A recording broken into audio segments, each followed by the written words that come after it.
আসসালামু আলাইকুম। বাংলা সংবাদে সবাইকে স্বাগত জানাচ্ছি। আমি চিন্তিয়া হক। শুরুতেই সংবাদ শিরোনাম। 5 আগস্টের গণ অভ্যুত্থানে কারো একার কৃতিত্ব নেই, বলছেন আমির খসরু। এদিকে বুধবার নয়াপল্টনে বিএনপির 3 সংগঠনের সমাবেশ। জানাবো বিএনপি গণতন্ত্রের লড়াইয়ে রয়েছে, বলছেন গয়েশ্বর। বাংলাদেশে আওয়ামী লীগ ফিরে আসার কোনো সুযোগ নেই, বলছেন সাজিদ আলম। এবং সর্বশেষ জানাবো কলম বিরতিতে 25 ক্যাডারের কর্মকর্তারা। শুনছিলেন সংবাদ শিরোনাম, এবারে বিস্তারিত।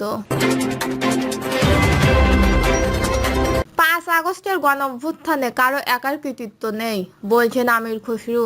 5 আগস্ট ছাত্র জনতার গণ অভ্যুত্থানের পেছনে কারো একার কৃতিত্ব নেই বলে মন্তব্য করেছেন বিএনপি স্থায়ী কমিটির সদস্য আমির খসরু মাহমুদ চৌধুরী। আমির খসরু বলেন, 5 আগস্টের গণ অভ্যুত্থানে নির্যাতিত সাংবাদিক, বন্ধ হয়ে যাওয়া গণমাধ্যম, রাজনীতিবিদ, পঙ্গুত্ব বরণকারী, আহত নিহত ছাত্র জনতা সহ অনেকেই অবদান রয়েছে। এইসব অবদানের স্বীকৃতি দিতে হবে, কৃতিত্ব দিতে হবে, তবেই সবাইকে নিয়ে জাতীয় ঐক্য বজায় রাখা সম্ভব হবে। তিনি বলেন, বাংলাদেশে যতদিন পর্যন্ত গণতন্ত্র পূর্ণ প্রতিষ্ঠা না হবে, মিডিয়া ততদিন স্বাধীন হবে না। অগণতান্ত্রিকভাবে যারা ক্ষমতায় থাকে তারা মিডিয়াকে চাপে রাখে। বুধবার নয়াপল্টনে বিএনপির 3 সংগঠনের সমাবেশ। রাজধানী ঢাকার নয়াপল্টনে বিএনপির কেন্দ্রীয় কার্যালয়ের সামনে আগামী বুধবার তরুণদের রাজনৈতিক অধিকার প্রতিষ্ঠার সমাবেশ করবে জাতীয়তাবাদী ছাত্রদল, যুবদল ও স্বেচ্ছাসেবক দল। সমাবেশে ঢাকা, সিলেট, ফরিদপুর ও ময়মনসিংহ থেকে 15 লাখ তরুণের জমায়েত আশা করছে আয়োজকরা।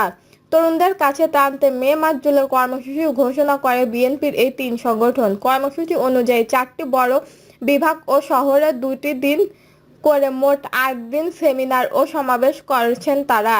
এর আগে চট্টগ্রাম, খুলনায়, বগুড়ায় সেমিনার ও সমাবেশ হয়েছে। সর্বশেষ আয়োজন বসেছে রাজধানী ঢাকায়। সংবাদ সম্মেলনে স্বেচ্ছাসেবক দলের সভাপতি এস.এম. জিলানী বলেন, আমরা চট্টগ্রাম তরুণদের মিলন মেলা দেখেছি। খুলনা ও বগুড়ায় আমাদের লক্ষ্য শতভাগ অর্জিত হয়েছে। ঢাকায় সমাবেশ সব রেকর্ড ভেঙে 15 লাখ তরুণ-তরুণী যোগ দেবেন বলে আশা রাখছি। লিখিত বক্তব্য পাঠ করেন যুবদলের সভাপতি আব্দুল মোনায়েন মুন্না। লিখিত বক্তব্যে বলা হয়, 2 দিনের কর্মসূচির কেন্দ্রবিন্দুতে রয়েছে দেশের তরুণ প্রজন্ম। ঢাকা, ফরিদপুর, সিলেট ও ময়মনসিংহের প্রতিনিধিত্বকারী তরুণদের অংশগ্রহণ। আগামীকাল মঙ্গলবার অনুষ্ঠিত হবে তরুণদের ভবিষ্যতের ভাবনা, ভবিষ্যতে বাংলাদেশের শীর্ষক সেমিনার ও আগামী বুধবার অনুষ্ঠিত হবে তরুণদের রাজনৈতিক অধিকার প্রতিষ্ঠার সমাবেশ। যুবদলের সাধারণ সম্পাদক নুরুল ইসলাম বলেন, বিগত সরকারের সময়ে দলীয় পরিচয়ে চাকরি দেওয়া হয়েছে। তরুণদের দাবি, রাষ্ট্র যাতে তাদের কর্মসংস্থান নিশ্চিত করে সে সক্ষমতা বিএনপির রয়েছে। বিএনপির ক্ষমতা এলে প্রথম 18 মাসের মধ্যে 1 কোটি তরুণদের কর্মসংস্থান করা হবে। লিখিত বক্তব্য আরও জানানো হয়, তরুণদের নিয়ে ধারাবাহিক সেমিনার ও সমাবেশ কেবল একটি রাজনৈতিক কর্মসূচি নয়, এটি একটি বৃহৎ নীতিগত প্রয়াস। এর মাধ্যমে ভবিষ্যতে রাষ্ট্রচিন্তায় তরুণদের সম্পৃক্ত করা হচ্ছে। এই সমাবেশে প্রধান অতিথি হিসেবে ভার্চুয়ালি যুক্ত হয় বিএনপির ভারপ্রাপ্ত চেয়ারম্যান তারেক রহমান। দেশের তরুণ প্রজন্মের সামনে দলের রাষ্ট্রচিন্তা, রাজনৈতিক রূপরেখা ও ভবিষ্যতের কৌশল তুলে ধরবে। বিএনপি গণতন্ত্রের লড়াইয়ে রয়েছে, বলছেন গয়েশ্বর। বাংলাদেশের জাতীয়তাবাদী দলের স্থায়ী কমিটির সদস্য গয়েশ্বর চন্দ্র রায় বলেছেন, তারেক রহমান প্রবাসে থেকেও সংকটকালে ভার্চুয়ালি যোগাযোগের মাধ্যমে দেশের মানুষকে ঐক্যবদ্ধ রেখেছেন। তিনি বলেন, বিএনপির ভারপ্রাপ্ত চেয়ারম্যান সবচেয়ে বড় সাফল্য হচ্ছে তিনি দূর থেকেও দলের সর্বস্তরের নেতাকর্মীদের ও জনগণের পাশে থেকেছেন। শুধু তাই নয়, 24শে জুলাই আগস্টের ফ্যাসিস্ট শাসনের বিরুদ্ধে ছাত্র জনতার আন্দোলনেও বিএনপি সহযোগিতা করেছে। আমরা ফ্যাসিস্ট আওয়ামী লীগকে তাড়াতে পেরেছি ঠিকই, কিন্তু জনগণ এখনো গণতন্ত্রের নাগালের বাইরে। উল্লেখ করে গয়েশ্বর রায়চন্দ্র বলেন, এজন্য বিএনপি এখনো গণতন্ত্র পূর্ণ উত্থানের লড়াইয়ে আসছে। জনগণের ভোটাধিকার আদায়ের মাধ্যমে গণতন্ত্র পূর্ণ প্রতিষ্ঠা করা হবে। তিনি বলেন, গণতন্ত্রের লড়াইয়ে আপসহীন নেত্রী বেগম খালেদা জিয়ার বিরুদ্ধে বিগত দিনে অনেক মিথ্যা মামলা দায়ের করা হয়েছে, এমনকি তাকে হত্যার চেষ্টাও করা হয়।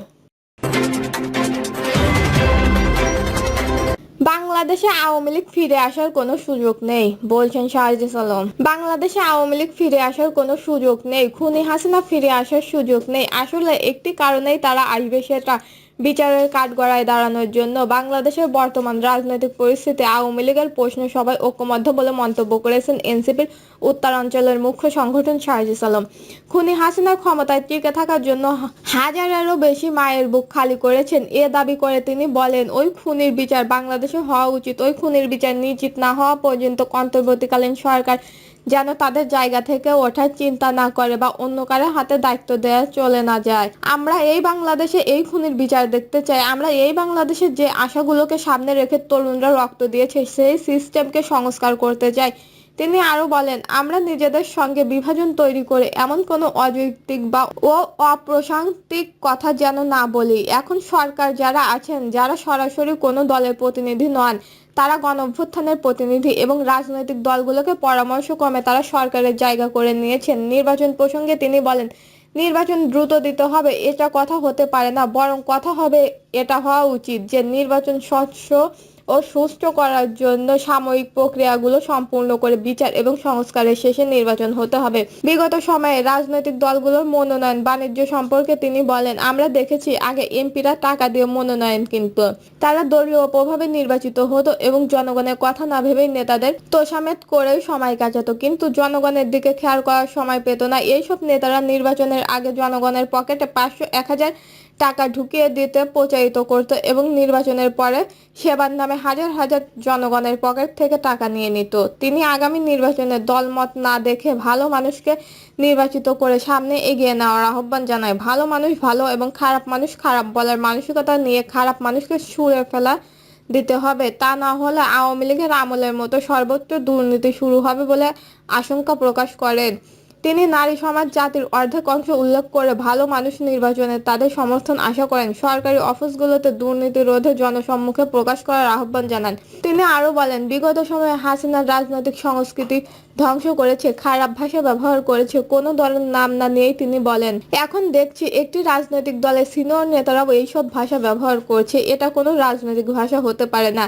যে ভাষা এতদিন আপনার উপর জুলুম করা হয়েছে সেই ভাষার চর্চা এখন শুরু করলে জনগণ তাকেদেরও ছুঁড়ে ফেলে দেবে। হুঁশিয়ারি উচ্চারণ করে তিনি বলেন, আপনারা যদি এই সংস্কৃতি অনুসরণ করেন তবে আপনারাও অন্য কারো দাবায় চাল হবেন, কিন্তু এই তরুণ প্রজন্ম সেই সংস্কৃতি আর প্রতিষ্ঠিত হতে দেবে না। কলম বিরতিতে 25 ক্যাডারের কর্মকর্তারা।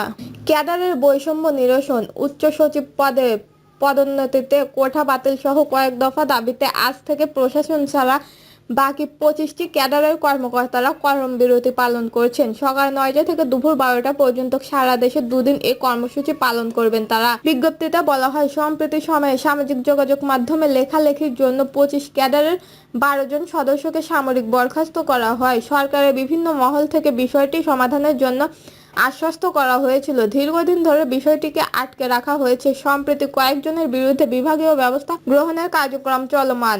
পরিষদের দাবি, কর্মকর্তাদের বিরুদ্ধে বিধান লঙ্ঘনের বিভিন্ন শাস্তিমূলক ব্যবস্থা নেওয়া হলে প্রশাসনের ক্যাডারদের কর্মকর্তারা শাস্তির মুখোমুখি হন না, এমন বৈষম্যের নিরসন দাবি করেন পরিষদ। জনপ্রশাসন সংস্কার কমিশন উপসচিব পদে কোঠা নিয়ে যে সুপারিশ করেছেন তা নিয়েও আপত্তি জানিয়েছেন পরিষদ। বলেছেন, কোনো রকম আলোচনা ছাড়াই এমন সিদ্ধান্তের প্রতিবাদে বিভিন্ন কর্মসূচি গ্রহণ করা হয়েছে। দর্শক, এই ছিল এখনকার সর্বশেষ নিউজ। নিউজটি ভালো লাগলে একটি লাইক দিন, কমেন্টে আপনার মতামত জানান এবং আমাদের পাশে থাকার জন্য বেল বাটনটি অন করে রাখুন। ধন্যবাদ।